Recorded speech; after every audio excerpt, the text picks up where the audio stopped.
پریشانی جتنی مرضی ہے، ایمرجنسی جتنی مرضی ہے، پر میری محبت گوارا نہیں کرتی کہ حضور سرکے اور کھجور پہ گزارا کریں، بیٹے تازہ کھانا پکا کے پہنچانا ہے۔ 5413 فٹ اونچی غار اور دن کو ڈر آئے، حضرت اسماء کہتی ہے میں روز تازی روٹی پکاتی، کھانا تیار کرتی، جب دنیا سو جاتی تو میں پہنچا کے آتی۔ کون حضرت ابوبکر صدیق کی محبت کا اندازہ کرے گا؟ کون اس گہرائی تک جائے گا؟ حضرت اسماء کہتی ہے ایک دن کپڑا ہی کوئی نہیں تھا گھر میں، عورتیں نا سینہ بند باندھا کرتی تھی، عرب کے لوگ کھلے کپڑے پہنتے تھے تو کمر بند باندھتی تھی، اسے نتاق کہتے تھے۔ حضرت اسماء کہتی ہے میں نے اسے پھاڑا، آدھے میں روٹی باندھ لی اور آدھا میں نے کمر کے ساتھ باندھ لیا۔ جب لے کے گئی نا، یہ بخاری ہے، تو حضور نے دیکھا، حضرت ابوبکر نے دیکھا کہ بیٹے یہ تو سینہ بند ہے، کہا ابا جی آدھا وہاں ہے آدھا میں نے باندھا ہوا ہے۔ تو محبوب نے فرمایا تو ذات النطاقین ہے، تو 2 کمر بند والی ہے؟ فرماتی ہیں میرا نام ہی پڑ گیا اس سے، 2 کمر بند والی۔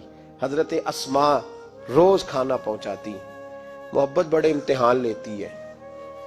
کہتی ہیں میں بڑے وقار والے گھر کی مالک تھی، میرے والد قبیلے کے سردار تھے، کاروبار کرتے تھے تو دولت بھی میں نے ہمیشہ دیکھی تھی، کسی کی طاقت نہیں تھی بری نظر سے دیکھ سکے۔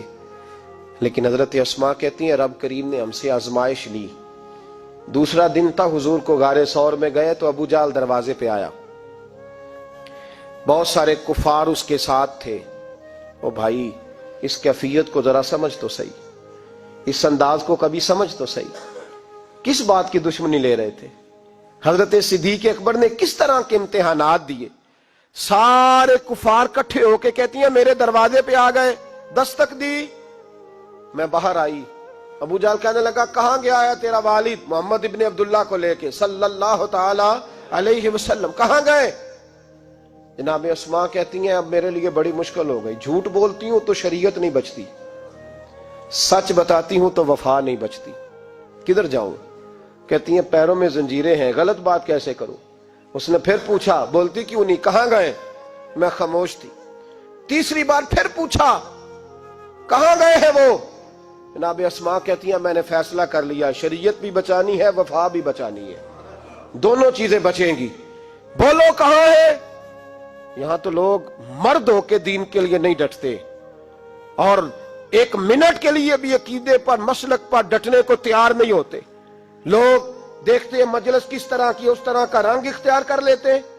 جناب اسماء ڈٹ گئی، جناب صدیق اکبر کی صاحبزادی، اور کہتی ہیں ابو جہل نے جب کہا نا بتا کہاں ہے، فرماتی ہیں پتہ نہیں خدا نے مجھے کتنی قوت عطا فرمائی، میں بولی اور بول کے کہا میں ابو بکر صدیق کی بیٹی ہوں، میں جھوٹ نہیں بول سکتی۔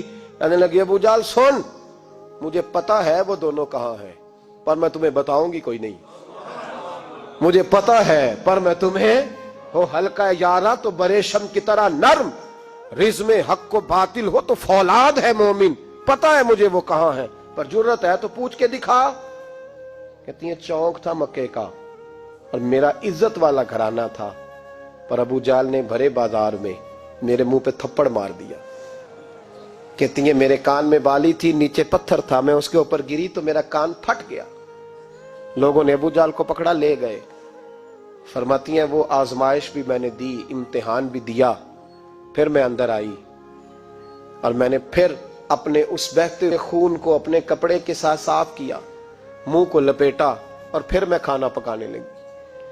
کہتی ہیں اسی طرح کھانا پکایا، اسی طرح تیاری کی۔ غار ثور پہ جو پہنچی تو ابو بکر صدیق نے لپٹا ہوا منہ دیکھا، بیٹی کو تکلیف میں دیکھے اور پھر باپ رات سو جائے، یہ ہو نہیں نہ سکتا۔ تو کہا اسماء بیٹے چہرے کو کیا ہوا، کیا بات ہے؟ عرض کی کچھ نہیں ابا جی۔ فرمایا نہیں بیٹے کوئی تکلیف ہے، کوئی چوٹ ہے؟ نہیں ابا جی کچھ نہیں۔ حضور نے فرمایا اسماء کھول نہ بیٹے چہرہ کیا ہے۔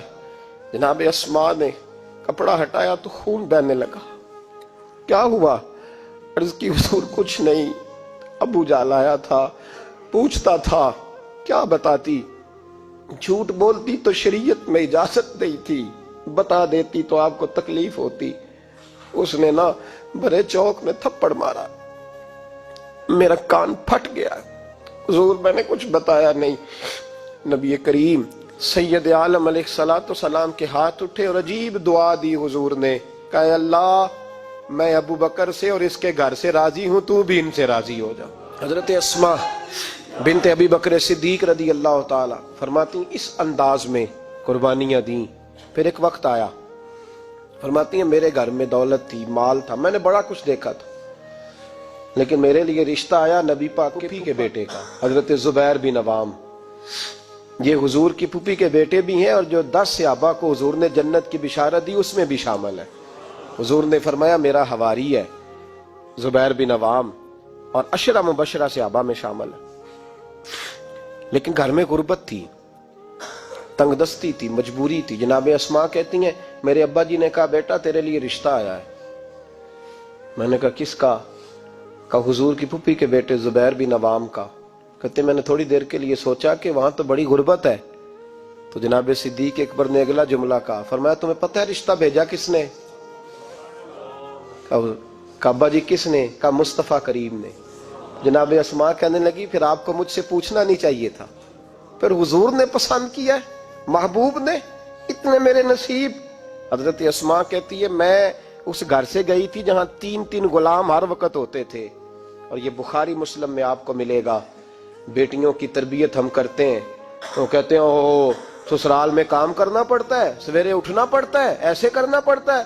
سنو جناب صدیق اکبر رئیس مکہ اور مدینہ کی بیٹی فرماتی ہیں میں جب زبیر بن عوام کے گھر میں گئی تو میں آٹا بھی گوندتی تھی، میں کپڑے بھی دھوتی تھی۔ محبوب نے میرا رشتہ کرایا نا، فرماتی ہیں میں چکی بھی پیستی تھی۔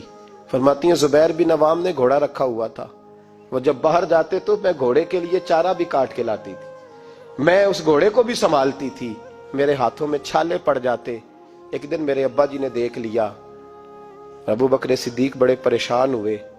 کہتی ہیں انہوں نے جا کے محبوب کی بارگاہ میں عرض کی حضور اگر آپ اجازت دیں تو میں زبیر کو ایک غلام نہ دے دوں، میری بیٹی کام کرتی ہے، اس کے ہاتھوں میں نے چھالے دیکھیں، ایک غلام نہ دے دوں؟ ڈائریکٹ حضرت زبیر بن عوام سے نہیں کہا کہ تو اتنا کام کراتا ہے، جھگڑا نہیں کھڑا کر دیا۔ کہتی ہیں ایک غلام حضور کے ذریعے جناب ابو بکر صدیق نے بھیجا، اب وہ باہر کے کام سنبھالنے لگا، گھوڑے کو چارہ ڈال دیتا، کچھ سودا صرف لا دیتا۔ کہتی مجھے یوں لگا جیسے میں آزاد ہو گئی ہوں۔ غربت بھی تھی، زبیر بن عوام نیک بڑے تھے پر طبیعت کے ذرا سخت تھے۔ ایک دن ابا جی آئے تو میں نے کہا حضور اور تو کچھ چیز نہیں چاہیے، تھوڑی سختی ہے طبیعت میں۔ تو کہتے ہیں میرے والد نے یہ نہیں کہا میں پوچھوں گا، میں حضور سے بات کروں گا۔ کہنے لگے بیٹی صبر کر، بیٹی صبر کر، تیرا خامد نیک ہے، اگر تو اس کی رضا میں دنیا سے گئی تو رب تجھے بغیر حساب جنت عطا فرما دے گا۔ اور خامد کی پرہیزگاری بھی تو دیکھو نا بھائی، صرف دولتوں کی ضرورت ہے، صرف ان چیزوں کی ضرورت ہے، اس کی پرہیزگاری بھی دیکھو۔ اب اسماء کہتی ہیں اس کے بعد میں نے شکوہ نہیں کیا، اس کے بعد دوبارہ شکوہ، سخی بڑی تھی حضرت اسماء۔ حضرت عبداللہ بن زبیر آپ کے بیٹے تھے، کسی نے ان سے پوچھا کہ آپ کی والدہ کا کیا حال تھا، تو فرماتے میں اماں کو مصلے پہ چھوڑ کے گیا، عبادت کر رہی، عبادت گزار بڑی تھی، مصلے پہ چھوڑ کے گیا۔ فرماتے میں ظہر کے وقت گیا اور عصر کی نماز کے بعد آیا تو میری اماں ابھی بھی مصلے پہ بیٹھی تھی اور رب سے معافیاں مانگ رہی تھی۔ کہتے بڑی سخی تھی، اور میری خالہ سیدہ عائشہ بھی بڑی سخی تھی۔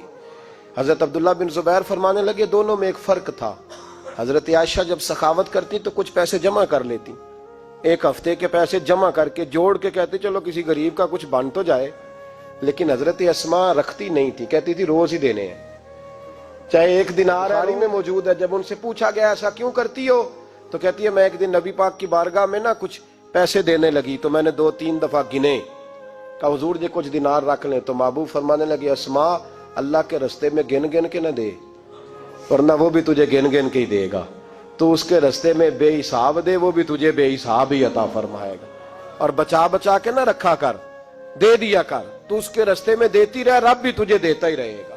ہم چونکہ گن گن کے دیتے ہیں نا، اس لیے ہم اس فلسفے کو سمجھتے نہیں، گن گن کے دو گے تو گن گن کے ملے گا، بے حساب دو گے تو اللہ بھی بے حساب ہی دے گا۔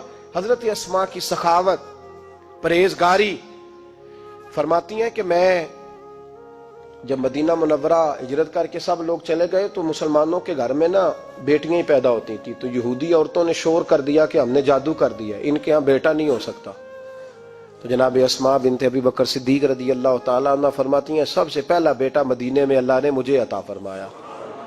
کہتی ہیں میں نے کہا جاؤ اس کے نانا کو خبر کرو. نانے دادے پیار زیادہ کرتے ہیں, نانیاں دادیاں پیار زیادہ کرتے. تو کہتی ہیں کہ میں نے نا کہا جاؤ نانا کو خبر کرو. تو کہتے ہیں جناب صدیق اکبر دوڑے آئے تو پہلے دن کا بچہ ہی اٹھا کے لے گئے. ابا جی بات تو سنے, میں ٹھہر جا سن لیتے.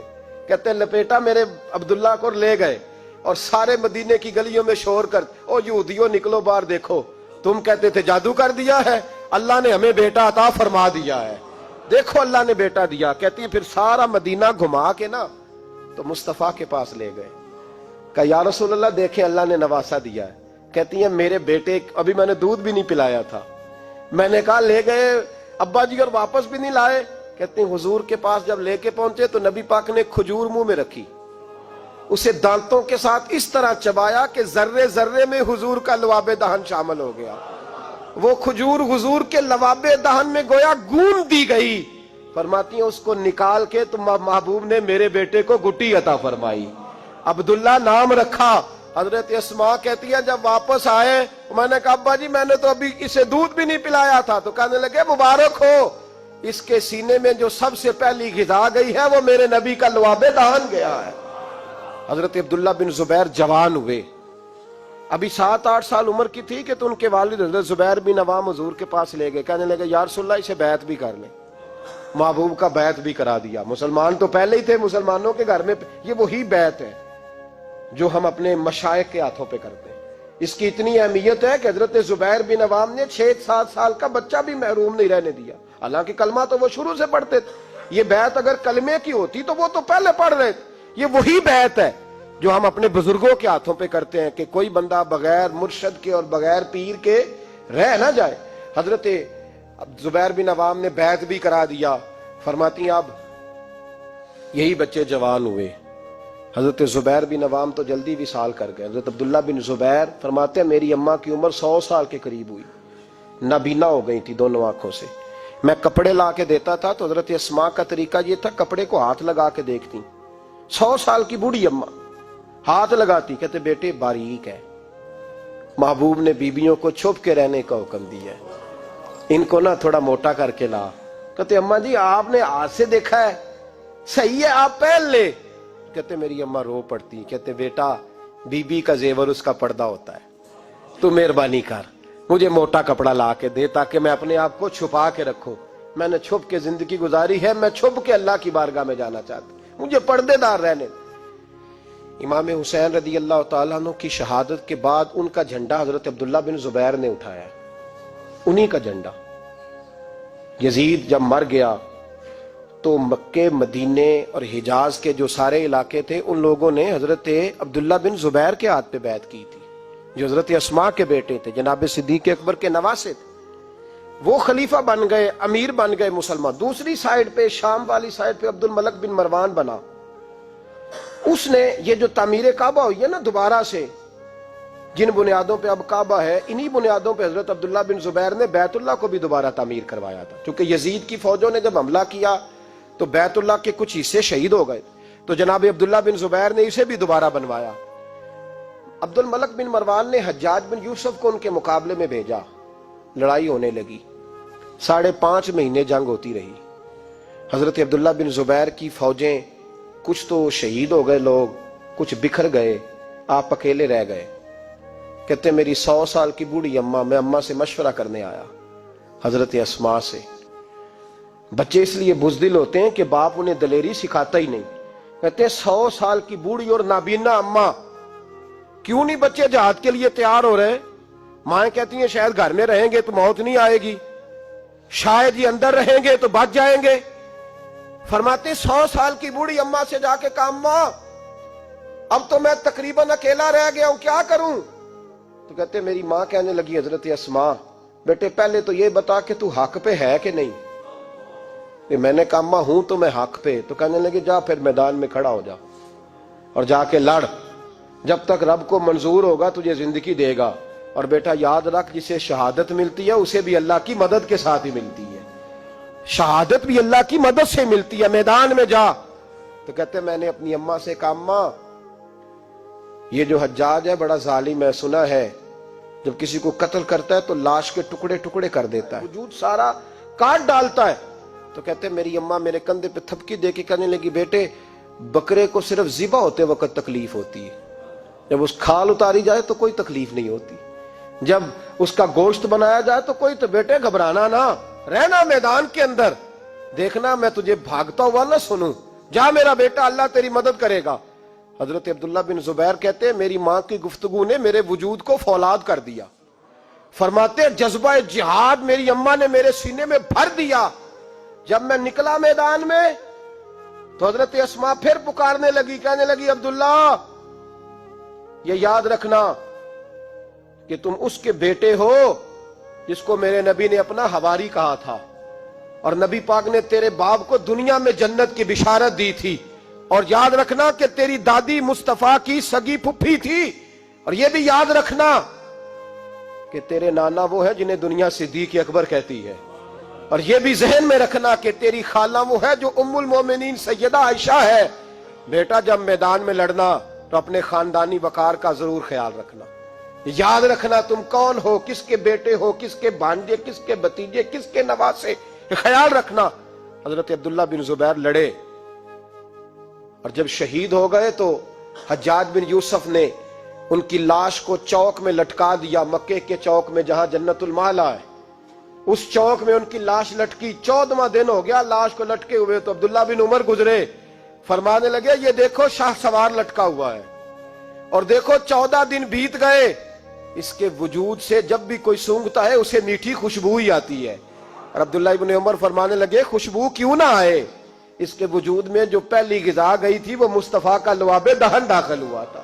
14 دن گزر گئے، حجاج نے پیغام بھیجا حضرت اسماء کو میری بات سنو۔ آپ فرمانے لگی میں تو کسی کے پاس نہیں جاتی، اور میں سرداروں کو کیا سمجھتی ہوں، جا دوڑ جا۔ کہنے لگا میں زبردستی بلوا لوں گا، فرمایا طاقت ہے تو بلوا کے دیکھ، میں ابو بکر کی بیٹی ہوں۔ حجاج خود ملنے آیا اور آ کے کہنے لگا میرے بارے میں آپ کا کیا خیال ہے؟ تو حضرت اسماء کہنے لگی خیال کیا ہونا ہے، نبی پاک نے فرمایا تھا میری امت میں ایک کذاب آئے گا، ایک قاتل آئے گا۔ کذاب مختار سقفی تھا اور قاتل تو ہے۔ کہنے لگا تجھے پتہ نہیں چلا میں نے تیرے بیٹے کا کیا حال کیا؟ تو حجاج کہتے ہیں ایسا جملہ کہا حضرت اسماء نے کہ میری سوچ ہی بدل دی، میں نے کہا دیکھا میں نے تیرے بیٹے کا کیا حال کیا؟ تو حضرت اسماء کہنے لگی تو نے تو صرف اس کی دنیا خراب کی ہے، اس نے تو تیری آخرت خراب کر دی ہے۔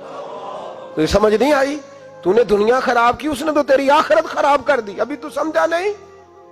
تو کہنے لگا اماں تو بوڑھی ہے، تجھے شاید پتہ نہیں کہ تیرے بیٹے کی لاش لٹکی ہوئی ہے۔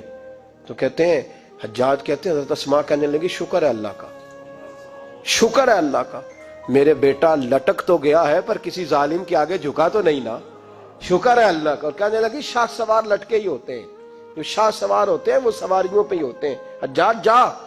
حجاج بن یوسف کہتا جب میں باہر نکلا تو بڑی بڑی تلواریں میرا سر نہیں جھکا سکی تھی، پر حضرت اسماء کے جملوں نے میری گردن جھکا دی۔ لوگ مجھ سے پوچھتے تھے فاتح کون ہے؟ آپ کے عبداللہ۔ تو حجاج کہتا نہ میں، اور دوسروں کو تو وہ ماننے کو تیار ہی نہیں تھا نا، کہتا فاتح دیکھنا ہے تو وہ ابو بکر کی بیٹی اندر بیٹھی ہے، وہ سب سے زیادہ فاتح، وہ فاتح ہے جس کا حوصلہ جوان ہے، جس کے سینے میں ایمان کی قوت تگڑی ہے، جو آج بھی ان اصولوں پہ قائم ہے جو مصطفیٰ نے دیے تھے۔ حضرت اسماء اپنے بیٹے کے شہادت کے 3-4 دن کے بعد ہی وصال کر گئیں۔ 100 سال کی اسماء کا جب جنازہ اٹھا تو پھر دیکھا مکے کے لوگوں نے اور مدینے کے لوگوں نے کہ بادشاہوں کے جنازے میں اتنی خلقت نہیں آتی جتنی اس خاتون کے جنازے میں لوگ آئے، اور لوگ کہہ رہے تھے آج وہ خاتون دنیا سے گئی ہے جس خاتون نے اپنی زندگی کے 80 سال رسول اللہ کے دین کو دیے۔ بھائی یہ بات آج اس لیے ان کا ذکر، چونکہ ان کا وصال بھی جمادی ثانی میں ہوا، اس لیے چھیڑا ہے۔